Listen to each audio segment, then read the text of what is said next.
The church. That's what I'm like. How can this be right if the church is always trying to cuck men? What up, guys? Welcome to my reaction series. So today we are reacting to Steven Crowder and Myron debating monogamy. So Steven Crowder was a big proponent of waiting till marriage, to the point that he actually had an article written about him and his now ex-wife talking about the benefits of waiting till marriage. Now, the problem is when you get your reality from studies and not from real life, sometimes real life does not match what you see on social media, what the church teaches you, and what reality actually is. So Crowder had a very rude awakening when his ex-wife divorced him and called him an abuser. One of his former co-workers, Candace Owens, actually pushed the narrative and broke the story on her show, even though she pretends she didn't now. Now, Myron and Steven Crowder are now debating monogamy. Now, what happens a lot of the time is conservative men tend to sell what they're doing as monogamy, which maybe they're virgins and their wives weren't, or they had sex with someone before marriage, and now for the period that they're with their wife, they're monogamous. But monogamy really is one person for your entire life. So when we look at reality, what's actually happening, I'm not monogamous, neither are you guys, because most likely you have not only been with one person for life. That's just not what it is.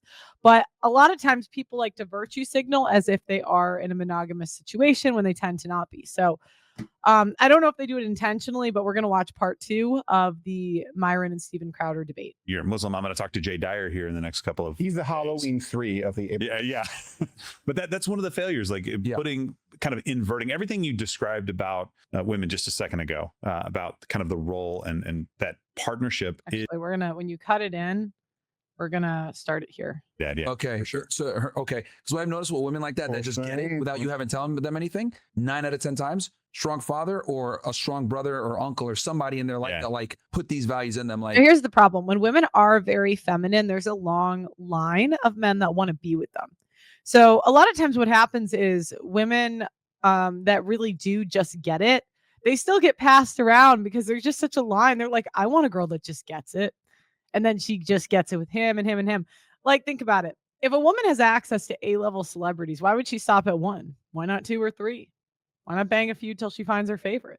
Yo, you do not do this type of. Well, and she was a woman of faith. Like, she was looking for somebody to lead. And that's why I was going to say one of the failures of the Protestant church. Yeah.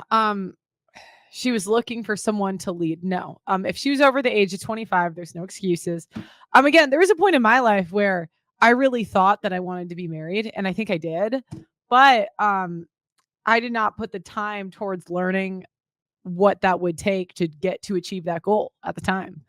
And it wasn't until I started putting time into learning what I needed to know. That wasn't until things changed for me and I ended up getting into a serious relationship. And it was just much easier to get into serious relationships than it was before. Obviously, I'm not married. I'm not trying to, say holier than thou. All I can say is, look, there's not really an excuse as a woman because the world makes it so easy for us to marry average men. Now, it's a tough situation because biologically we just do not want to do it. And you can't help you can't really help the way we're wired, and we're just kind of wired that way. So really as a woman, you have 2 choices. You can compete for the men you want, or you can go find a guy that has no standards and he'll just give you commitment easily. And so what tends to happen is when we're young, we try to compete, usually badly because we don't pay attention, and then we lose. And then we just settle with a simp generally. Now, he's going to say she was a woman of faith, but like, did her actions match that? Was she a virgin? And did she get married before 25? Usually the answer is no. And that's like, a lot of women say they're women of faith, but if you look at their actions, like Candace Owens, she likes to grift Catholicism. But if I look at her actions, she got married at like 30. Allie Beth Stuckey, it's the same thing. They all delayed kids. Lauren Chen, she did marry young, but she pushed off children. And I'm not saying that's right or wrong, but I'm saying like that would indicate their actions are not like what they say they are, because we're women, right? I mean, we just say things. I don't even think you guys should trust me. Trust no women, not even me. Has been feminism. Yes. Like, and I know you're Muslim. I'm going to talk to Jay Dyer here in the next couple of. He's the Halloween 3 of the. Yeah. But that's one of the failures, like putting kind of inverting everything you described about women just a second ago, about kind of the role and that partnership is described in the Bible. That's the biblical prescription for it. But we've taken that and perverted it in a I guess always still says partnership. That's feminism because that implies equality. And nobody's happy because of it. Well, women aren't happy and men are not happy. No, that's not true. We got to extrapolate that a little bit further. Women are not happy no matter what. So like we got to stop selling happiness. You're in charge of your own happiness. Marriage is not going to make you happy. Kids are not going to make you happy. You are responsible for making yourself a happy person. And I think that's kind of one of the lies that like media likes to do because they want to say their ideology is going to give you happiness and it's just not true, or their life choices are going to give you happiness. But I mean, I think Crowder, I would say the worst, the most miserable he's probably ever been in his life was married to that witch of a woman. And he thought he was going to get happiness, right? I would not go into marriage for happiness. Yeah. And perverted. That goes in the Protestant church, it's women who, and that is a failure of leadership. Oh, sorry. And the other thing, women are happier in their 20s because like, I know, again, men keep framing marriage as something women want. We only want to get married when we have to. So, and it makes perfect sense if you really think about the customer. The customer doesn't like being told what to do. The customer doesn't want to give up free. In general, people don't want to give up freedom. You don't want to give up traveling. You don't want to give up going to different events. Like there's a lot of stuff that many like men we like would require us to give up in order to be with them. So that's why we're in situationships, because it allows us to get sex and attention from the men we like, but we don't have to do the burden of performance and the responsibility of a relationship. So the men keep framing it as women want relationships, and the women, I think some women think they want like I'll say when I was young, I really thought I wanted to be in a relationship. I really thought I did. But if I looked at my actions, like I went to college, I played volleyball in college. I had it wasn't until recently that I stopped playing really competitive sports. Like I still play, but I do like rec leagues that are easy to skip, that I even really had time for a relationship. So it's like, did I really want one if I didn't make those choices? I refused to lose the 20 to 30 pounds. I didn't make that a priority. My YouTube, and so it's like a lot of times you might think you're one thing, but it doesn't mean you are. And I think that's kind of why I try to break a lot of the e-girls and stuff, because like in a way I relate to them because like you might think you want something, but that doesn't mean that you do. And women say they want relationships and marriage as a way to virtue signal to betas. From men. Yes. A lot of men didn't prioritize faith. And so women are the ones who take the kids to Sunday school. Women are the ones who are often, so the Protestant church. No, and okay, so they want to frame this, and I don't know if they mean to, but men don't go to church because it's not like a lack of faith. Like if anything, men have morals inside of them. So they don't really need to go to church. Just my opinion. Like some of the worst women I've ever met were in church, like the worst, most evil women I've ever seen. So I don't really see church as making you a better person. Forgot where I was going with that. Which is catered to them. Yeah. Oh yeah, the church is catered to them. Yeah, he's gonna. And very much. We've read it's a real problem. Yeah. Where you will hear pastors sit down and talk about what a man isn't and what a man needs to be. And if you ask, well, what is a wife? He'll just tell you, well, I'll tell you what submission doesn't mean. Yeah, but what does it mean? I'll tell you what it doesn't mean. This, like, yeah, but can you call half of this place to the mat? And they don't. Yeah, and that's, I'm really glad that you said that. And that's just not a problem within the Protestant church. That's a problem in society in general. In society, all churches. What a lot of these influencers are going to do is they're going to sell their church as special or different. But remember, a lot of people think they're above statistics. Most of us will probably be statistics. Most of us will most likely be single parents. So I'm just being real here. Okay. So I hope it doesn't happen, but we don't know, So if you ask them, and I think that's why like Andrew is getting a lot of flack right now, Wilson, is because they're selling their religion as a solution. And it's really not, because a lot of the women in the churches, including his wife, as much as we like her, she still made some of the same choices that modern women and every other woman makes. And I would say the same thing for myself, or like Isabella Moody, all the e-girls, So you're not really going to get a difference in quality going in or out of the church. So, Yeah. You know, whether in the confinements of religion or not, like women's roles nowadays are ambiguous. They can behave like a man when they want. They can behave like a lady when they want. And they're able to kind of what I call the proverbial double dipping, where they can demand on one end, you better pay for the day and treat me like a lady. But on the other hand, they can say, I'm a boss babe and I don't need to listen to you. And this puts us in a very weird position because now she wants me to adhere to all my duties, but she's not adhering to hers. She could talk back to me, but I'm responsible for anything if it goes wrong. So I have basically all this responsibility with no authority. And my thing is, whether, you know, it's the advice I dispense with having those 5 things in place with the 50 bodies, certain money, being in shape, etc., or, you know, vetting a girl for 6 months to 6 to 12 months. My biggest thing is I just want men to be in the position where they are the decider. You want to be monogamous? Fantastic. Do it. You want to have multiple girlfriends? Fantastic. and the thing is, what the church does is it doesn't put the man in the position of the decider. It puts the woman. And it honestly, and I might do a thing on this, but I had a reaction to a debate a while ago about monogamy. And how polygamy is like, there's like Christian polygamy or something. And I hate to say it, but Christian polygamy just sounds so much more like it sounds like the natural order of the world way more than monogamy. Okay, because right now, all of society, this is the simps, I put Ruslan, the pimps, I put Leo. So all of society is just catering to the women. So men have no leverage anywhere. But let's say Leo wanted to bang this like 20-year-old and he married her. And like this is all in the context of marriage, like no sex outside of marriage, hypothetically. If she's acting up, he can just get this second wife, you know.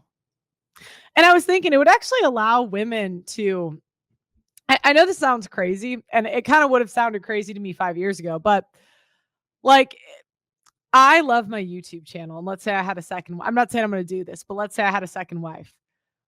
It would actually allow for the women, like the men to pursue their mission and the women to also pursue like what we want to do. Because a lot of women get married and like, if they're a housewife, they kind of resent the husband for having to give up stuff.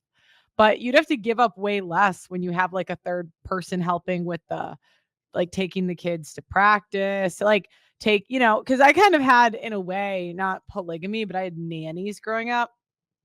Obviously my dad was not like with them or anything, but because I had nannies, um, because I had nannies, like we had extra help.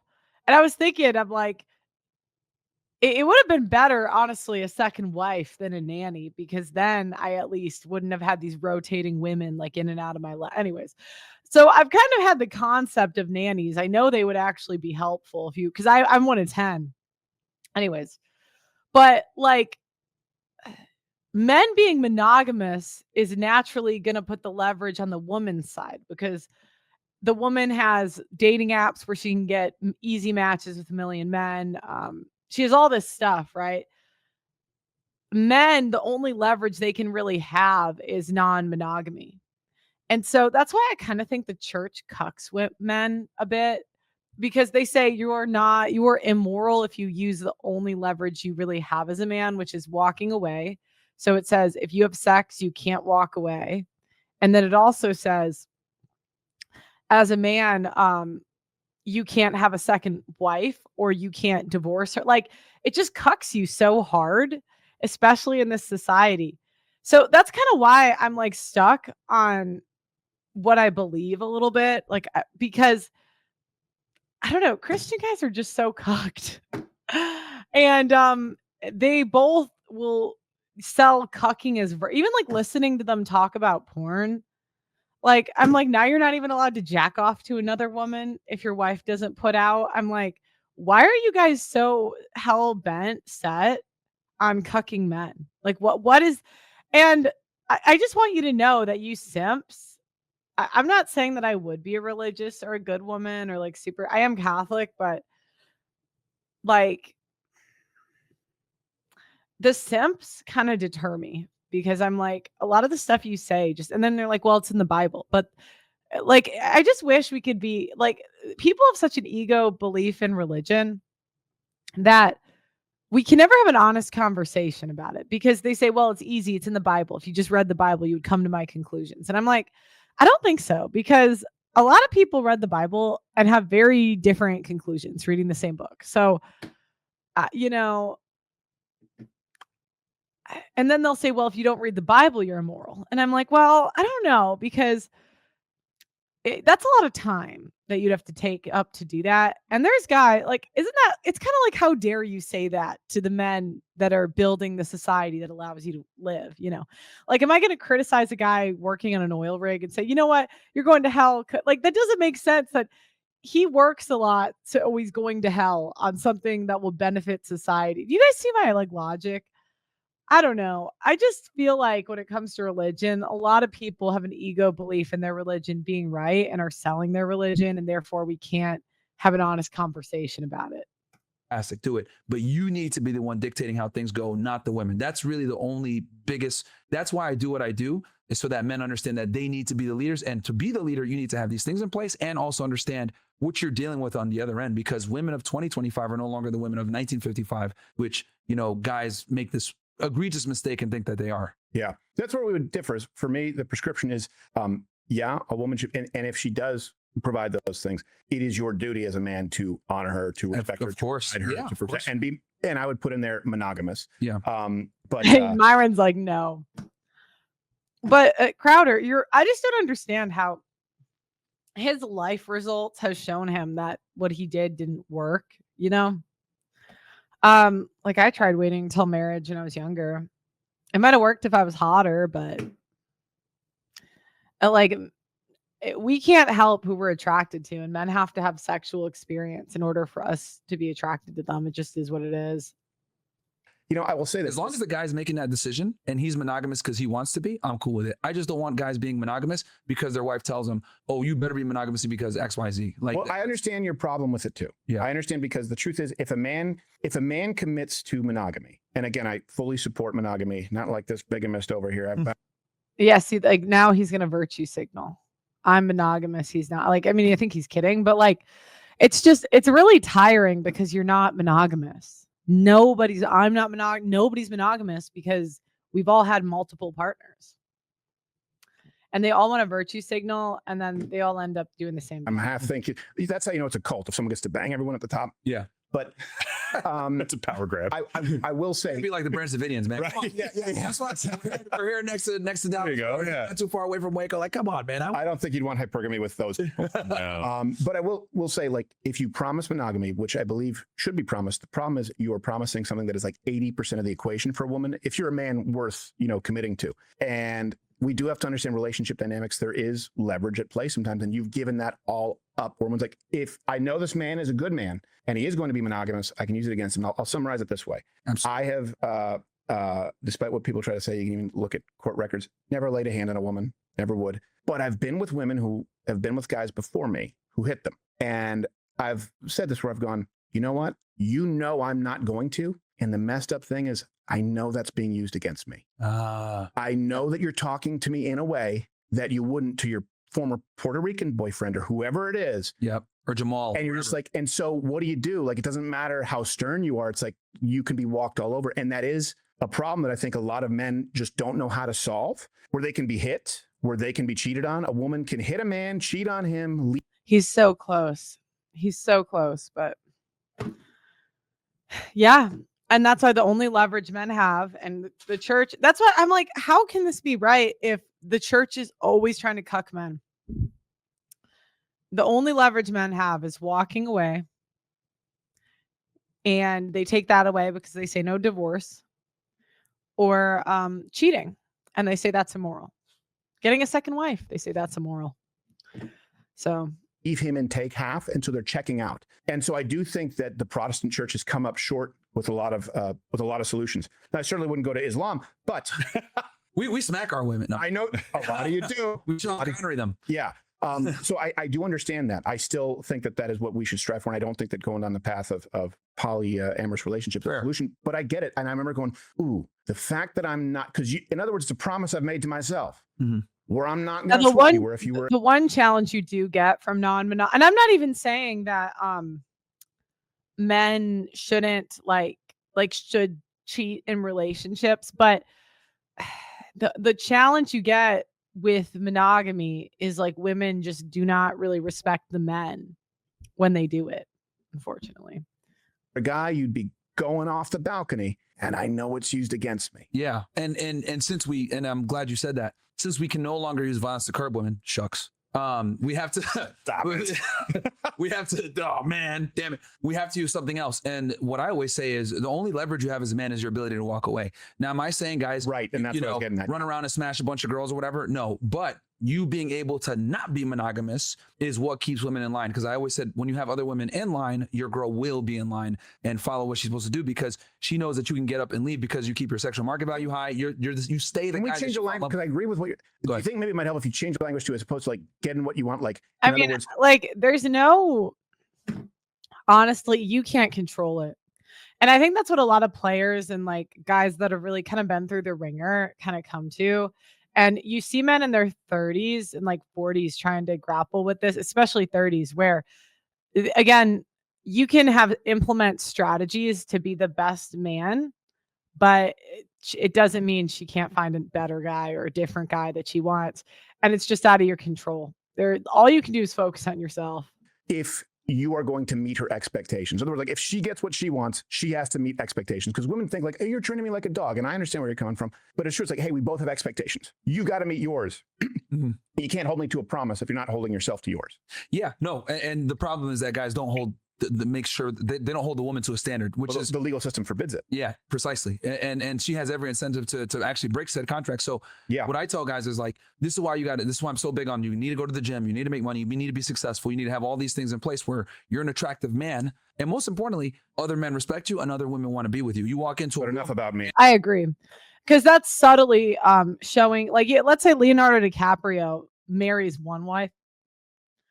It doesn't matter because she knows that, I mean, he could get hotter girls than this, but she knows that he can replace her for 3. And that is like dread. And again, Christians will say, oh, you're immoral to try to make her think you're cheating or think that you could cheat or would cheat.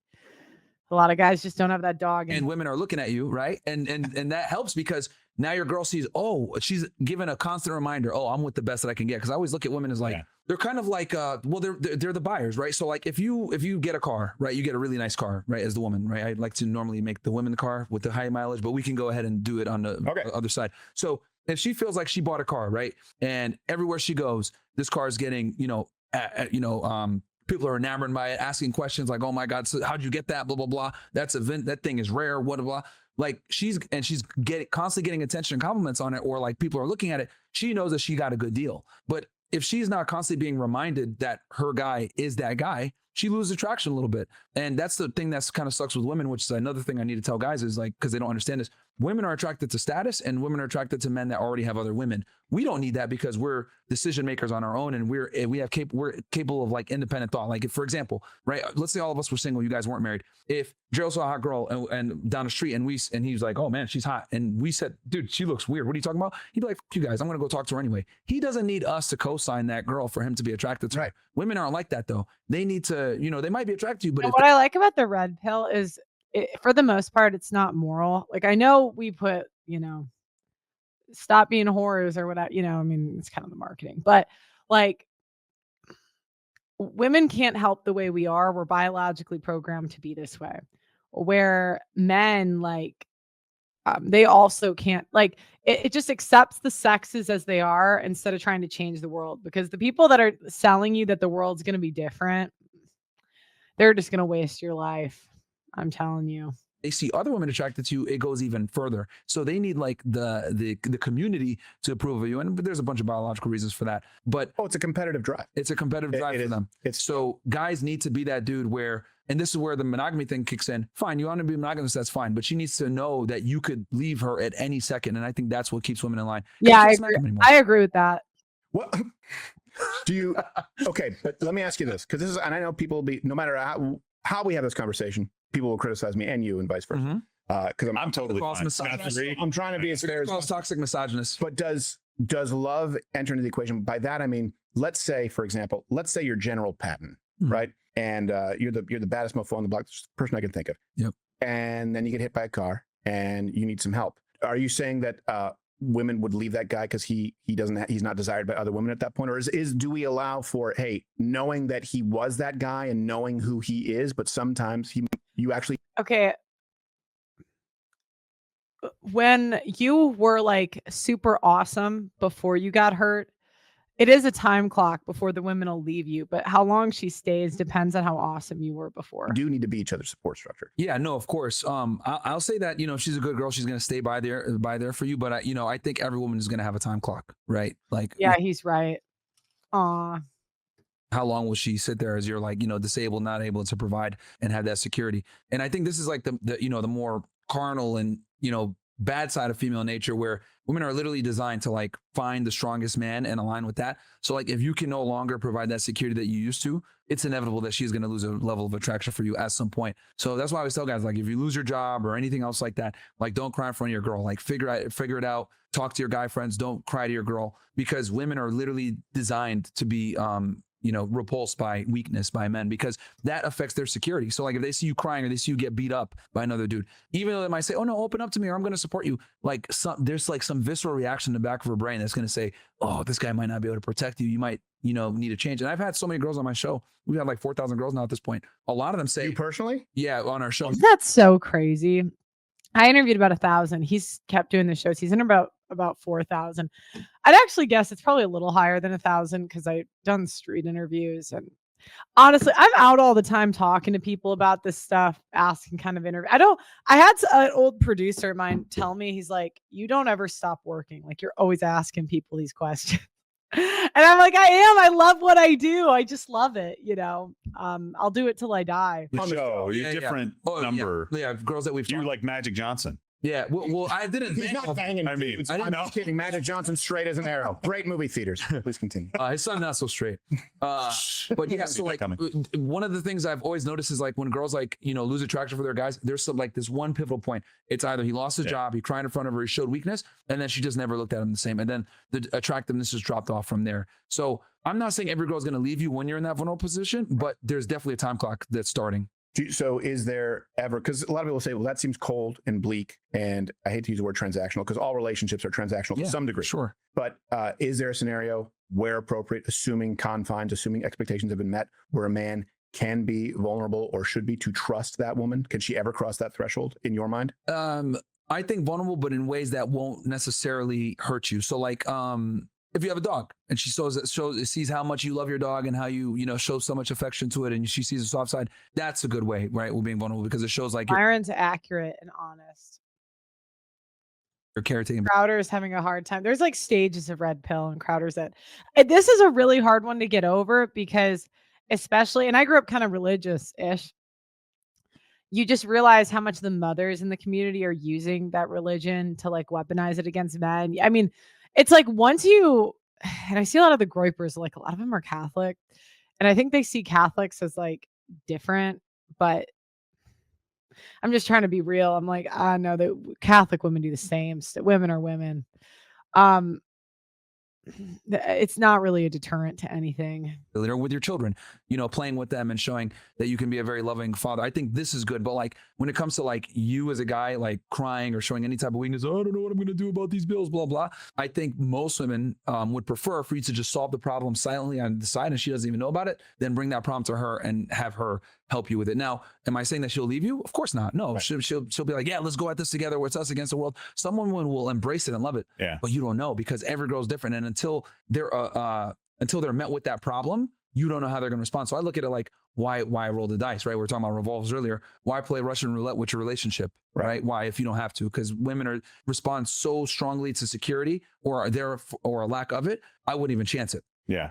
And I think men respond in kind of to stability that's created by the woman in the home. That's a really big thing. I mean, either you're out sowing your wild oats, but when a man settles down, like he's only settling down because he wants stability in his house that he doesn't get from the world. And that's super important. That's both sides of the equation. And for her to have to feel like the house is going to be stable, she needs to know that you're stable too, because you're the reason why she has the roof over her head. So like, I look at it like when you have your problems, your masculine problems, you should always go to your guy friends with it, never to your girl or to your woman. Mm-hmm. Yeah. Okay. I agree. And then if you go to your woman with problems, then like the women start actually believing that we can fix them. Like, imagine you're taking orders from, oh my God. Okay, guys. Thanks so much for watching. I really appreciate you guys. I love you. You know, if you want, I really think I'm gonna get kicked off of this channel any day now because they did kick me off for 2 years. And if that happens, I can't promise I'm coming back because I gotta have a life. So, anyways, um, make sure you subscribe to the channel, ring that notification bell. I really appreciate you watching, and I'll see you next time.